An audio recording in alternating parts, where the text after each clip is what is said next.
Thank you. All right, so my name is Gaurav. I'm a serial entrepreneur. I've, as a matter of fact, been associated with ISEC in Manipal University, been doing a few things over there.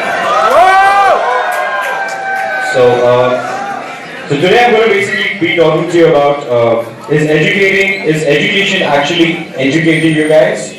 And you know what my thoughts about it is, and we will go through everything in the process. So, can I have the next slide?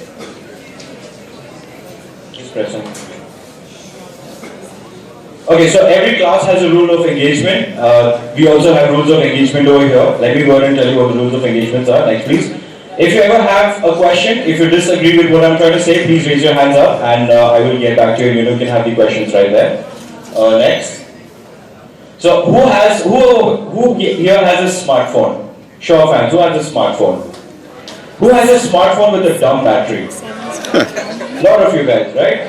So, so you're more than welcome to use your phone during this session. And the way you're going to use that phone is you're going to take pictures of me and you're going to tweet it to me at my Twitter handle. So that way I get a few Twitter followers as well. It's not a hack, but I'm just saying. Next slide. Yeah, so that's my Twitter handle. It's Gaurav PRKSH. So please take pictures of me and tweet to me. Or if you have any questions, anything, whatever, just send out a tweet over there and I will reply back to that after the session is over though. Alright, so a little bit about myself again, since I like bragging about myself. I'm a commercial pilot, I'm an entrepreneur, a serial entrepreneur instead.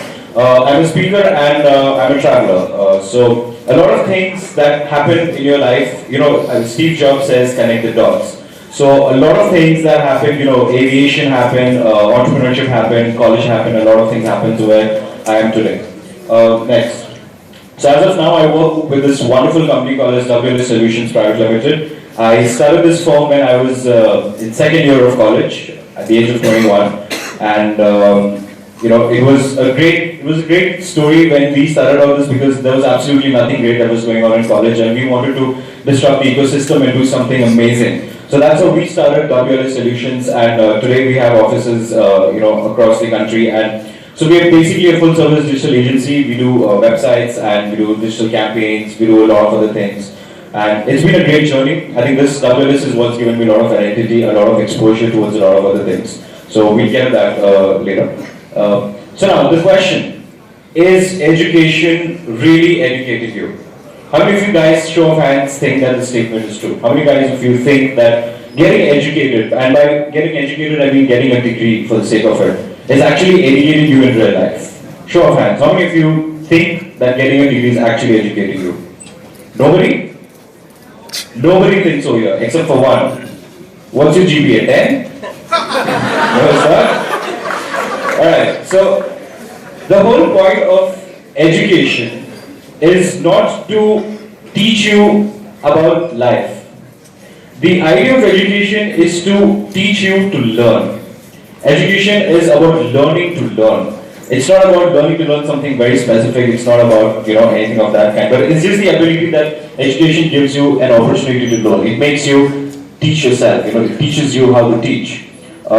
Next, please. Next slide. Let's talk GPA. I don't have a great GPA, so I'm not going to talk about it. So you guys, on the stage, do you know the GPA of all the speakers over here? Do you know my GPA? God, I hope you don't. Do you know Raghav's GPA over here? Do you know Dharmeet's GPA? Do you know any one of our GPAs? Not yet. You're not going to find out, trust me, not yet. So the point is, a lot of people stick to it that, I'm just going to get a great GPA, I'm going to get an 8.5 or a 9 and, my life is sorted. But, we are like living examples, if we might call ourselves as such, that GPA is just a number. It is not a measure of your intelligence. It is not a measure of who you are. Thank you. So, the point is, there is no point chasing a GPA. There is no point being, 9.95 and being like, oh my God, I'm the king of the world and all of that stuff. It's just a number that tells you how dumb you are. I'm going to get out controversial over here, but I'm sorry, but if you give monkey some sort of a text and if you tell him that what, memorize this, put it out on the paper tomorrow, I'm sorry, but even a monkey can do that. Right? We are no superhumans. So what actually makes you different, apart from the GPA, apart from the thing, is how you implement that in real life. And that is the beauty of education. Alright? Next slide. I actually had to copy this from Google because I didn't remember what A plus B whole square is. I hope I'm right. No, real back. So it's A square plus B square plus 2AB, right? Yes. When did we learn this? 8th standard? 6th standard? Come on guys, let's be realistic. 10th standard, right?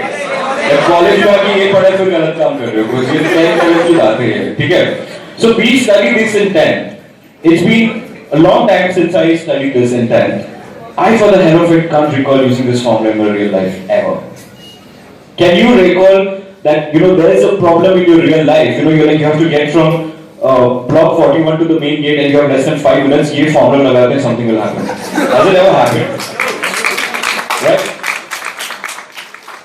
so there are a lot of other things that is related which is just given to you that you have to memorize this in order to get good grades in order to get successful so my point is getting good grades does not equate being successful most successful people of the world don't even have a college degree in fact I myself was against me myself having a college degree I mean I was not very pro the whole thing but I do hold a bachelor's in mass media and communication so just everybody's out there so how many of you remember the table of 9? Anybody remembers 9's table? Yeah? And do you know the Jugaad way of learning it? Yes? Do you know the table of 8? Yes. Do you know the Jugaad way of learning it? Yes. There is no Jugaad way of learning it. Stop lying, okay? It's only the 9's table that has the Jugaad way of learning it.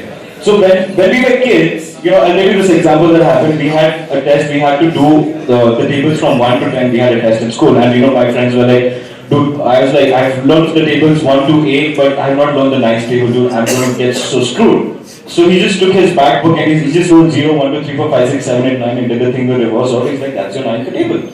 I'm like, okay, then why are you memorizing the 9th table when you can do it like this? He's like, because what if I ask you what is 7 times 9? Are you going to write this again? I'm like, okay. So the application of that is still complicated, but just saying because the course is going to judge you if you know 9's multiplication table 100% or not. Using this little trick, you know it. But in real life situations, do you know what 9 times 8 is instantly? Of course, now you do because you can calculate. But when you were in 3rd standard, do you know that? You don't. And what the rest of the world, the Chinese and the Japanese and all these people, they don't focus on you learning the multiplication table of 9. They focus on using the true application of that in real life. And I think that is what it has to do with education. I mean, enough of the textbooks, enough of your college material, enough of your stuff that you just keep reading over and over and over again. As long as you're not able to use it in your real life, it is just a waste of time, it's just a waste of resources. Do you guys agree with me on this or not? Yes. Yeah? Tell me 5 skill sets that you've learned while in class. Any 5 skill sets? Apart from lying, of course. What are the other 4 skill sets? Drawing. Sleeping with open eyes. Sleeping, okay. So, so now tell me 5 subjects that you've learned in class.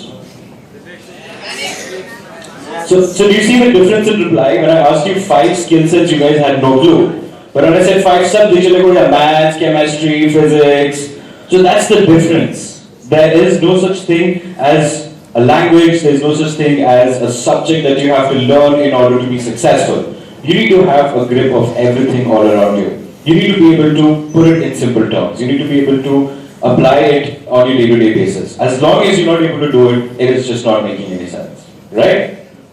Next slide, please.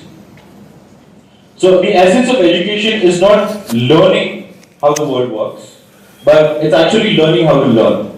Now, in the process of educating yourself, doing formulas, doing math problems and whatnot, we've taught ourselves how to learn. Do you guys some way agree to me on that?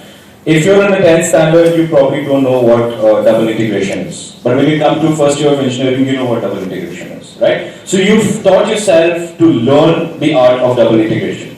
Am I correct? Do you guys agree with that? So the point of education is it teaches you how to learn. Okay? And the way it does that is a well-educated person, a well-educated man. Now, when I say a well-educated person, I don't mean someone with an Harvard and a Stanford degree. I mean a well-educated person is someone who applies all of this to a real-life scenario. A well-educated person has a greater power of learning. So if I were to learn a new language today, since I've already taught myself how to learn new stuff, it's going to be very easy for me to learn a new language. But if had I not been educated at all, then I don't know how to learn. Are you guys getting the drift? So it basically teaches you how to learn, and I think that's the most important thing that education has to do towards you. It's not about grades, it's not about all of that, but it's the ability to learn, right? Next slide, please. Alright, so what is the purpose of education? Why is it important? We just covered that. Next. So rather than doing, physics, chemistry, maths, these are probably the few life skills that I would want you to learn apart from whatever you are having in your course. Next, please.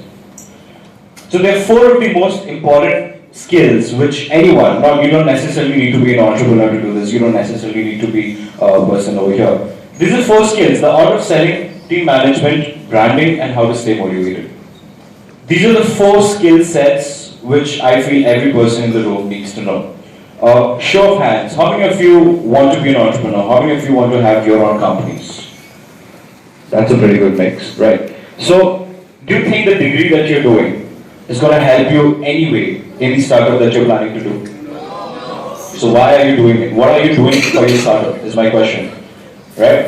Now, all of us over here have small companies. We all are brands, we all are our own sort of companies. It's always about selling yourself. It's about making sure that, oh, thank you for that, it's clear enough. So the art of selling, you have to, it's an art. Not everyone can sell their products. Not everyone can brand themselves. And the reason why it's called an art is because you cannot go to a textbook and be like, so I do this and that's how I sell my product. I do this and that's how I sell my product. That's wrong, because it comes from experience. It comes from what you do in life. Have you heard these famous stories of how people say that the art of selling is something that has to do more with what the product is and all of that?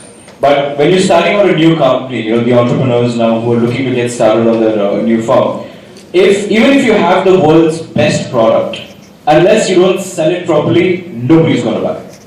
Do you agree to that? Yes. Yeah? So let's take a case in the example of Apple. Do you like the iPhones over here? Show of hands for me if you like the iPhones over here. Not a lot, thanks. I have an iPhone, but I don't like it, okay? It sucks. The only reason why I got it was because of the hype that was created around it. Because of Steve Jobs' presentation, the way he says it, the way his, the iPhone is not just a phone, it's beyond a phone, and all of that. That exact thing is called the art of selling. You're not selling, and if you've ever seen Steve Jobs' entire project and everything, he does not talk about the product until the last 5 minutes of the presentation. Has any one of you noticed about that? Even if it's the new MacBook Air. He starts off with the story. We wanted to reinvent the laptop. We wanted to reinvent the way you communicate with the machine. We wanted to do this, we wanted to do that. Towards the end, when he's built all of it up, and you guys are like, okay, oh my god, show me the product already. I want to see the technical specifications. What is it? By the time it comes to the technical specifications, you're already sold. You're like, I don't care if it has a 4 GB RAM or a 10 GB RAM or whatever, I'm buying this product right now. And that is the art of storytelling. So even when you do presentations like these, like as I'm presenting to you right now, it's all about the art of, storytelling. It's about telling people what you've been through, sharing experiences, and in a way that the audience can connect to. All right. The other most important thing that I feel is also the art of a presentation, of how to give a proper presentation. So how many of you right now are actually looking at me and not the slides behind over here? Everybody, I know I'm quite the attention seeker, but still, so the focus is on me, it's not on the slides. And how many times in class, especially, your focus is only on the slides? Because there's like gazillion lines over there, and whoever's teaching you is just reading it off the slides. That is the most unlawful way of using a PowerPoint presentation. So always keep this in mind, even as fellow entrepreneurs, or whenever you're making a next presentation in your class or whatever, that when you're making a presentation, these slides are guidelines. These are not your, go-to perspectives. These are just guidelines for you to refer to, and whatever you're saying has to come out instantly.